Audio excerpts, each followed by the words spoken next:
Most women will never realize the power they hold in the quiet mystery of their being, not because it isn't there, but because they've been conditioned to dim it, to explain it, to soften the sharp edge of their depth for the comfort of men who were never meant to touch it. Somewhere inside, every man lives an unconscious craving, not for the woman who is easy to understand, but for the woman who makes him question everything he thought he knew about desire, control, and connection. He craves her not because she gives herself freely, but because she doesn't need to be possessed. She evokes a part of him that's been buried under years of bravado, ego, and societal scripts. The part of him that longs to dissolve and merge, even as he fears the abyss she represents. Carl Jung called this the anima, the hidden feminine within the male psyche. She's not polite, she's not convenient, she doesn't shrink for his comfort. She stirs the waters of his soul and confronts him with what he has not yet integrated.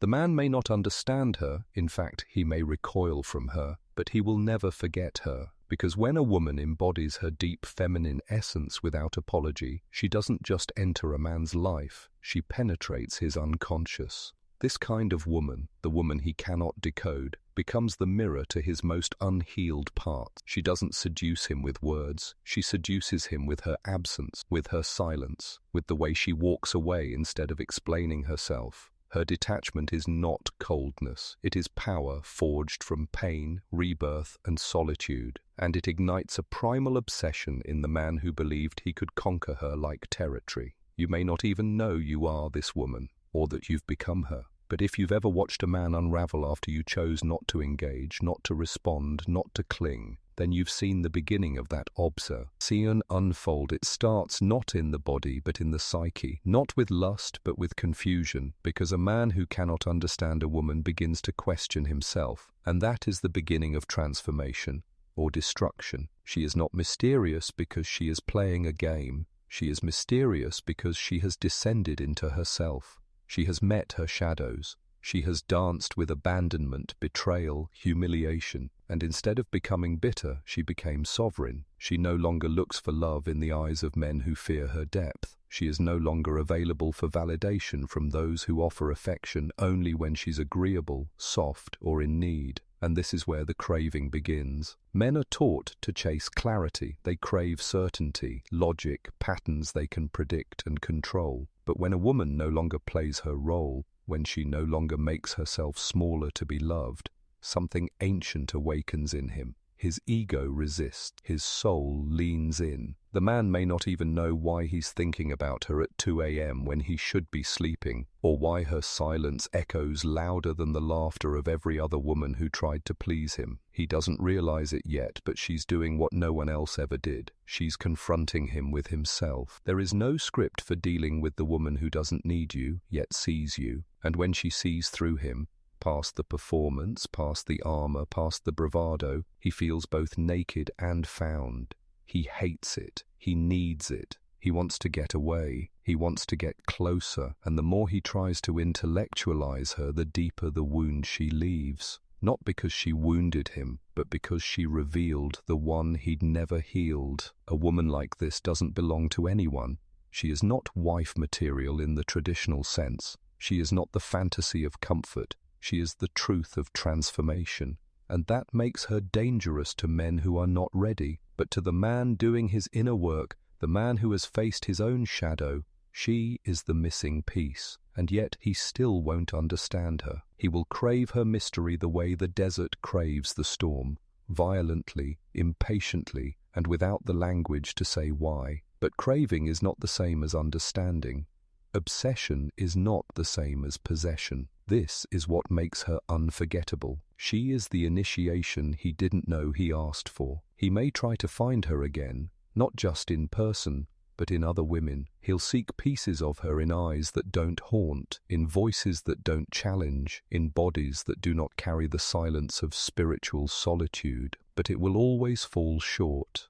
Because once a man has met a woman he cannot understand, every ordinary interaction becomes hollow. He is no longer satiated by what is simple. You see, the feminine that evokes this obsessive hunger is not merely a personality, she is an energy field. She lives in paradox. She is warm but untouchable, tender yet ruthless. She can cradle your soul in her gaze and walk away without flinching. Her love doesn't beg, it reveals. Her presence doesn't entertain, it exposes. To be near her is to stand in the fire of your own inadequacies. And that is why he craves her, because somewhere, beneath his carefully constructed ego, he longs to be broken open, not by pain, but by truth. The kind of truth that no woman who wants to be liked will ever speak. The kind of truth that is not wrapped in seduction, but in sovereignty. She is not available to play the game of performance, of pretending, of adjusting, of dimming. That makes her a foreign language in a world that praise emotional fluency as long as it's palatable. But the woman he cannot understand does not soften her truth for the sake of being loved. She does not seek to become digestible. She is not afraid to be too much, because she has already grieved the parts of herself she once hid to be enough. To the uninitiated man, this woman is chaos. To the awakened man, she is the cosmos. And the gap between those two perceptions is his journey, not hers. Jung would say this woman triggers his anima projection. She becomes the canvas for his own unlived feminine energy, the mystery, the intuition, the spiritual softness he has not yet claimed. He will project upon her his longing, his fears, his desire for wholeness. He may believe he's in love with her, but what he truly yearns for is the part of himself she mirrors. That is the essence of obsession. The feminine mystique that he cannot possess becomes the magnet to everything he has repressed. She is not a woman to be owned. She is a woman who reminds him of his soul, and the ego cannot tolerate what it cannot dominate, so it becomes desperate, hungry, addicted. He will reach out, pull back, reach again. One day he wants to devour her. The next he convinces himself she was a fantasy. But she doesn't chase. She doesn't need to. She becomes a haunting, not because she played hard to get, but because she was never on the market. The woman he cannot understand is not hiding. She is simply not performing. Her silence is not passive, it is sacred. It is the discipline of a woman who knows the cost of her energy. She chooses where she bleeds. She chooses who gets access to her mind, her body, her time, and more than that, she chooses herself. That is what makes her truly dangerous. Because we live in a culture where women are still encouraged to explain their worth, to convince men of their value, to negotiate their needs in exchange for crumbs of affection. But she has exited that paradigm. She has entered the realm of sovereignty where her love is no longer currency, it is a gift, and not everyone is worthy of it. This is what breaks the man open. He is no longer dealing with a woman who needs him. He is facing a woman who has mastered herself. And that is rare, because most people, not just women, are still trying to earn love rather than be love. They are still performing, still adjusting, still making themselves smaller to fit the boxes others feel comfortable with. But when a woman stops participating in this collective delusion, she becomes untouchable in a way that is not arrogant, but holy. She becomes the mirror. And mirrors do not lie. So when he looks at her and sees everything he cannot have, what he's really seeing is everything he has not yet become. The feminine mystic is not understood. She is felt. She is not analyzed. She is remembered. Her presence stays long after her body has gone, because she never belonged to the moment. She belonged to the soul. And that is why he craves her, obsessively, silently, eternally. He may never say it out loud, but the truth gnaws at him like hunger without a name. There's a part of him that knows, no matter how many women he seduces, no matter how many moments he tries to recreate, that what he felt in her presence wasn't ordinary attraction. It was spiritual dissonance, the trembling of a soul that had just brushed against its own incompletion. And the more he tries to explain her away, the deeper she lives inside him. He will try to reduce her to a story. She was too emotional, she was too distant, she was too complex. But beneath the excuses lies the wound, because she didn't just stir his heart, she stirred the shadows he thought he'd buried beneath success, ambition, control. And now he's haunted by something far more dangerous than heartbreak. He's haunted by awareness. The woman he cannot understand doesn't just confuse him. She confronts the very framework he's lived his life by. A framework built on achievement, logic, and dominance. A life engineered to avoid vulnerability, to bypass feeling, to control the narrative. And then she arrived, not as an interruption, but as an initiation. She didn't take anything from him. She revealed everything he never had. His craving isn't for her body, although that is the gateway. It's not for her attention, although he will beg for scraps of it in her absence. What he truly craves is the wholeness she radiates, the quiet power of a woman who no longer needs the external world to validate her inner worth. That kind of woman is kryptonite to the ego and a lighthouse to the soul. But here's the unbearable truth. He cannot understand her until he understands himself. And that's where most men break. Because to understand himself means to sit in the fire of his unworthiness, his abandonment, his fears of rejection, insignificance, and emasculation. It means pulling back the mask he's worn for decades, the one that made him desirable, powerful, untouchable, and confronting the small, aching boy underneath who still wonders, am I enough? She never told him he wasn't. She never needed to. Her energy alone was the trigger. It's the feminine paradox. The more deeply a woman knows herself, the more she brings a man face to face with who he is not. Not because she's cruel, but because she's clear, and clarity to the unready masculine feels like rejection. He thinks she's judging him, playing games, keeping score, but in reality, she's simply being fully, powerfully, unapologetically, and that beingness becomes unbearable to anyone still addicted to performing. This is the spiritual seduction and the psychological undoing, because the woman he can't understand doesn't seduce with touch or attention. She seduces with what she withholds, with what she refuses to explain, with the way she disappears into herself without fear that he might not follow. And that is what claws at him in the quiet hours of the night. Not what she gave, but what she didn't. Not what she said, but what she left unsaid. She lives in his memory like unfinished poetry, a song with no chorus, a myth he can't decode. And the more he tries to resolve her mystery, the more entangled he becomes in his own, because she was never the puzzle. He was. In the silence she left behind, he begins to hear echoes of a woman he didn't just want, but needed. And not in the way men are taught to need. Not for pleasure, not for pride, but for integration, for truth, for the dissolving of a self that was built for survival, not for intimacy. Jung knew this kind of woman. He knew her in dreams, in myths, in the whispers of the anima archetype, the spiritual feminine that beckons man beyond the material into the realm of soul. She does not offer safety, she offers transcendence. She invites him to fall apart, not to be ruined, but to be remade. And most men aren't ready for that kind of death, but they crave it. They crave it like a fever dreams of rain, like a desert dreams of storms. They crave the collapse, the surrender, the wild undoing of everything they thought made them strong. Because on the other side of that unraveling is a power no conquest can give them, the power to finally feel. And the woman he cannot understand, she is the door. He may never walk through it, but he will never forget where it led. There is a sacred violence in the way she moves through his psyche, not to destroy him, but to expose him. She doesn't seek to be the woman he wants. She becomes the woman he needs, though he may not yet know it.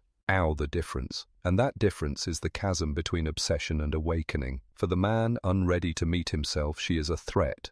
Not in her actions. She rarely does anything overt.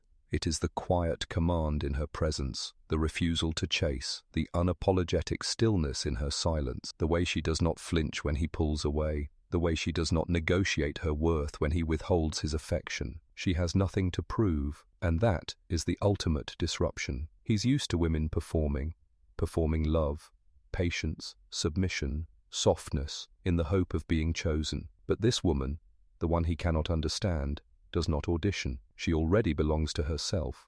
That self-belonging radiates, and in a world of emotional hunger, it feels like magic. To him, it is magic. It is unknowable. It is maddening. She does not ask for love. She offers a presence so whole, so contained, that it demands reverence without a word. And while men might chase women for beauty, for pleasure, for validation, they obsess over the one who doesn't flinch at their absence, who holds her ground when they pull away, who does not bend to win affection because she no longer believes she has to earn love through sacrifice. He may test her, disappearing, withdrawing, provoking, trying to summon some reaction that reassures him she is still bound by need. But what haunts him is the lack of response, the space she gives him, the sovereignty with which she lets him go. That silence, that's what terrifies him most, because in that silence he meets himself. Not the curated version he shows the world, but the raw, uncertain man beneath the armor, the man who still equates love with power, control with safety, the man who still believes he must be needed to be worthy. And there she stands, a woman who needs nothing from him but honesty. And he doesn't know how to give that, because he's never had to. He's performed his way through life, through relationships, through every moment of intimacy that was never really intimacy, just mutual projections, feeding each other's insecurities. But she sees through all of it. She sees through him, and not in the way that shames or belittles, but in the way that unnerves. It is the gaze of a woman who has done her own shadow work, who has faced the abyss of her own pain and come out radiant, not resentful. She does not project her wounds onto him. She does not try to save or fix or seduce him. She simply stands in her truth, and that truth is magnetic. It is also unbearable to the man who has never dared to meet his own. So he obsesses, not with her beauty, though she may be beautiful, not with her body, though it may be a doorway to something sacred. He obsesses with what she represents, a woman who cannot be owned, who cannot be explained, who cannot be manipulated through guilt, silence, or withdrawal. He obsesses because she exists outside the script, and in doing so, she forces him to confront the terrifying possibility that love is not about being chosen, it's about being seen, not about possession, but presence, not about power, but vulnerability. And she makes all of that look effortless, because she has walked through the fire already. She has grieved the men who could not hold her, the friends who misunderstood her silence, the world that punished her depth. She has become the woman who no longer fears solitude because she has found herself in the echo of her own voice. So when he leaves, if he leaves, she does not chase. She blesses his departure, not with bitterness, but with clarity, because she knows a man who cannot meet her in her wholeness will only drain he. Trying to earn his acceptance. She does not have the energy for that anymore. Her energy is a sacred currency. She spends it wisely now, and that is the very thing that keeps her in his mind. Her boundaries, not her beauty. Her indifference, not her need. Her presence, not her pursuit. What he craves is the feeling she gave him, a sense of being fully seen, fully met, and fully undone, not through drama, not through performance, but through the sheer force of her truth. And that truth now lives inside him, whether he knows it or not. It begins to consume him, not all at once, but in waves. Quiet, relentless waves of memory and projection. In the middle of laughter with another woman, he catches the echo of her silence. During the chaos of his daily rituals, he feels the stillness she once carried in her presence. He doesn't miss her in the way most men miss a woman.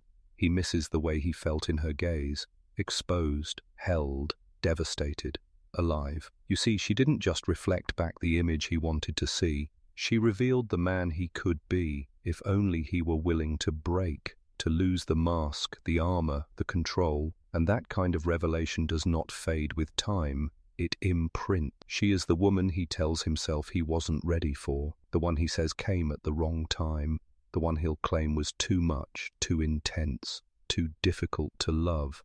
But deep down, in the chambers of his soul that still tremble with her absence, he knows it wasn't that she was too much, it was that she asked him to feel too deeply. She demanded presence, and presence is something few men are ever taught to offer. They are taught to provide, to perform, to protect, but not to be present, not to sit in stillness and witness a woman in all her shifting, spiraling, sacred chaos without trying to fix her. She asked nothing of him but that, and he couldn't give it, so he tried to reduce her, contain her, simplify her. But the deep feminine is not linear. She is not logical. She is lunar, ever shifting, ever intuitive, ever connected to what cannot be named. And that is precisely why he will crave her forever. Not because she fit neatly into his world, but because she disrupted it. not because she followed the rules, but because she dismantled them simply by existing. She brought him face to face with what he had not yet conquered within himself, and in doing so, she became unforgettable. He may try to replace her with someone easier, and for a while it may even feel like relief, simplicity, predictability, approval, a woman who doesn't question his silences, who doesn't require him to show up emotionally, who doesn't ignite his soul with mystery and contradiction. But in the quiet corners of that new relationship, he will feel it.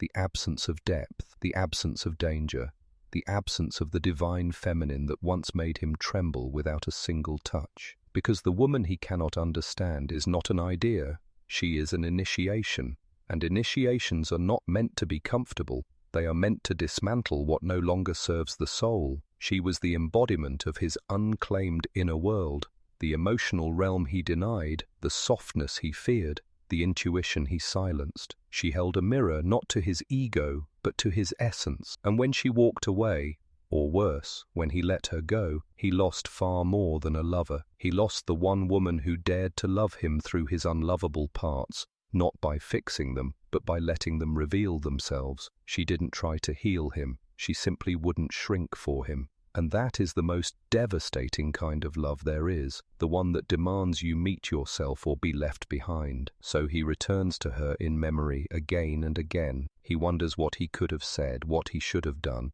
but there are no words that can bridge to his space between who he was and who she needed him to be. There are no apologies wide enough to span the distance between comfort and truth, because the truth is, she never asked for more than his authenticity, and that is what terrified him. She required no gifts, no grand declarations, only presence, only honesty, only the willingness to feel, fully and without censorship. That was the price of her love, and it was a price he could not pay, not then, maybe not ever. And still, the craving remains. Because once a man has seen the feminine in her fullness, in her rage, her softness, her silence, her fire, he cannot unsee it. He cannot return to the numb, predictable rhythms of ego-based love. He may try, he may distract, he may even forget her name for a time, but his soul will remember. Her energy lingers like a scent, like a song, like a secret whispered just before sleep. She will live in the spaces between his achievements, in the quiet between his conquests, in the breath he holds when he thinks of what could have been, if only he had stayed, if only he had softened, if only he had felt, but he didn't, and now he lives with the ache of a ghost he cannot name. There comes a moment, perhaps in a quiet morning, perhaps in the middle of a meaningless embrace, where he feels it again, that ache, that gnawing emptiness that has no clear source but feels all too familiar. He may be surrounded by comfort, even love, but something is missing, and he knows exactly what it is. It's her, not her body, not even her presence, but the way she made him feel himself, unguarded, raw, disarmed, the way she awakened in him, a desire not just to be desired, but to be known, the way she listened without rescuing, looked without flattering, walked away without punishing. There was a purity in her detachment, a kind of holy defiance. She didn't resist love, she just didn't need it. That's what separated her from the rest. She never begged to be seen, never chased a promise, never confused silence for affection. She knew that real connection cannot be earned through effort, only revealed through presence. And because she asked for nothing, he wanted to give her everything. But he didn't. Maybe he couldn't. He was still fighting battles with himself, still chasing ghosts of women who wanted him for who he pretended to be, still playing the part of the man who had it all under control. But she needed none of that, and that is what shook him to the core. She didn't need him to save her, she needed him to see her, and not just the parts she showed. She needed him to witness the parts she kept hidden, the storms behind her silence, the scars beneath her strength, the tenderness tucked behind every boundary. But to see her truly would mean he had to stop performing, stop posturing, stop pretending. And so he couldn't, and so she left, not in anger, but in grace, because a woman like her never stays where she isn't met. She doesn't beg for depth. She is depth, and if a man cannot swim in those waters, she will not drown trying to meet him in the shallows. She has learned, Sometimes the most loving thing a woman can do is walk away. She leaves not to teach a lesson, but to honor her soul, and in her absence, he begins to learn. At first it feels like punishment, then like silence. Eventually it becomes a mirror. He starts to notice his patterns, the games he's played, the way he's mistaken attention for affection, submission for love. He begins to realize how often he's chosen women who made him feel safe in his own avoidance, and how rarely he's chosen women who made him confront it. But she did. She was the axis where his false self began to crack. And now he carries her with him, not as a regret, but as a reckoning. Her memory lives in the decisions he makes, in the women he no longer pursues, in the things he can no longer ignore. She shifted his center of gravity, and even if he never sees her again, she remains, as the one who didn't bend, as the one who didn't beg, as the one who knew her worth so deeply, he had no choice but to question his own. This is the essence of feminine power, not control but containment, not seduction but sovereignty. She doesn't manipulate, she magnetizes.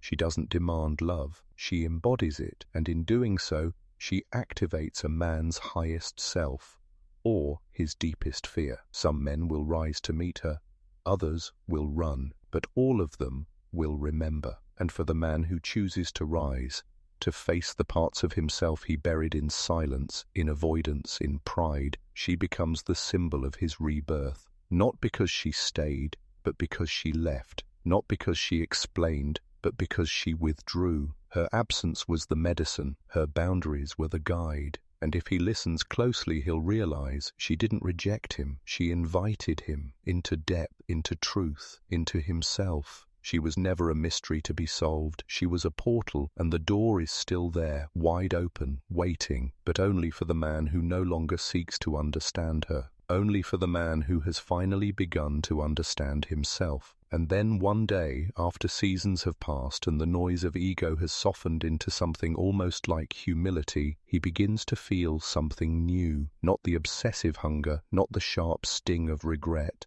but a quiet reverence, a gratitude that rises unbidden when he remembers her, not because she returned, not because he got closure, but because she changed him. Without permission, without staying, without even trying, she came into his life like a storm he couldn't predict, tore through every illusion he built to protect himself, and left behind something rare, clarity. It wasn't peace, not at first. It was devastation, the kind that strips a man of every lie he's ever told himself, the kind that makes him kneel before the altar of his own emptiness. But over time that emptiness became space.